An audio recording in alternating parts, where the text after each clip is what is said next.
tergambar setelah pemerintah menerbitkan aturan baru melalui Instruksi Presiden Nomor 1 Tahun 2020 beli tanah, mengurus surat di kepolisian, yakni surat izin mengemudi, surat tanggal nomor kendaraan, dan surat keterangan jabatan kepolisian. Lalu, pengajuan untuk usaha pun seperti kredit usaha rakyat serta izin usaha juga wajib menyertakan BPJS Kesehatan. Bahkan, petani Pemerintah Indonesia sebagai negara hukum berkomitmen melindungi hak asasi manusia di sektor kesehatan. Sesuai pasal 28H ayat 1 dan pasal 34 ayat 2 Undang-Undang Dasar 1945. Untuk itu dibentuk Badan Penyelenggaraan Jaminan Sosial BPJS Kesehatan.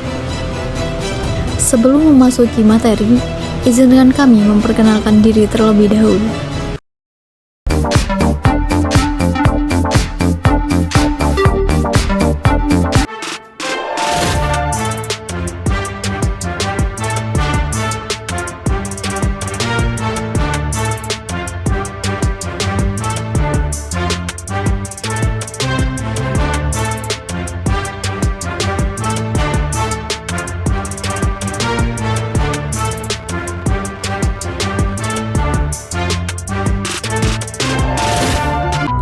Pemerintah menerbitkan aturan baru melalui Instruksi Presiden Nomor 1 Tahun 2022 tentang optimalisasi pelaksanaan Program Jaminan Kesehatan Nasional atau JKN yang ditandatangani oleh mantan Presiden Joko Widodo dan mulai diberlakukan pada tanggal 1 November 2024 kemarin.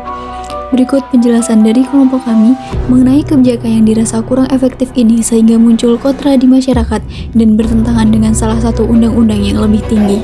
Dalam impres tersebut, Presiden menginstruksikan kepada 30 kementerian atau lembaga untuk mengambil langkah-langkah sesuai tugas, fungsi, dan kewenangan masing-masing untuk melakukan optimalisasi program jaminan kesehatan nasional. Beberapa hal yang diinstruksikan yaitu meminta agar kementerian dan lembaga terkait untuk menjadikan kepesertaan BPJS Kesehatan sebagai syarat wajib bagi masyarakat untuk mendaftarkan fasilitas publik. Kebijakan rancangan perubahan peraturan pemerintah tentang pendaftaran layanan publik yang mewajibkan kepesertaan BPJS Kesehatan merupakan upaya penyempurnaan regulasi untuk memastikan keterpaduan antara pelayanan publik dan sistem jaminan kesehatan nasional. Kebijakan ini bertujuan untuk memperkuat implementasi Undang-Undang Nomor 40 Tahun 2004 tentang Sistem Jaminan Sosial Nasional atau SJSN dan Undang-Undang Nomor 24 Tahun 2011 tentang Badan Penyelenggara Jaminan Sosial atau BPJS, khususnya dalam meningkatkan cakupan kepesertaan program BPJS Kesehatan. Kebijakan ini muncul dari kebutuhan untuk meningkatkan akses masyarakat terhadap pelayanan kesehatan secara universal melalui pendekatan sistem jaminan sosial. Pemerintah menetapkan kewajiban kepesertaan BPJS Kesehatan sebagai salah satu prasyarat untuk mendapatkan layanan publik seperti pengurusan KTP, SIM, sertifikat tanah, atau izin usaha. Langkah ini didasarkan pada prinsip gotong royong dalam sistem jaminan sosial, di mana seluruh masyarakat berkontribusi untuk mendukung pembiayaan kesehatan secara kolektif. Dengan demikian, perubahan peraturan ini diharapkan dapat menjawab permasalahan yang muncul, seperti rendahnya kepatuhan masyarakat terhadap kewajiban menjadi peserta BPJS Kesehatan dan ketimpangan dalam pelaksanaan kebijakan di berbagai daerah.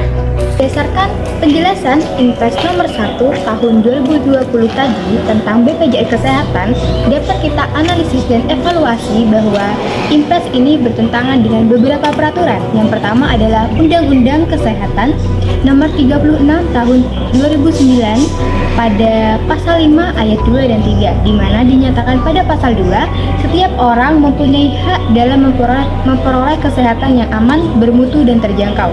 Kemudian yang ketiga, setiap orang berhak secara mandiri dan bertanggung jawab untuk menentukan sendiri pelayanan kesehatan yang diperlukan bagi dirinya.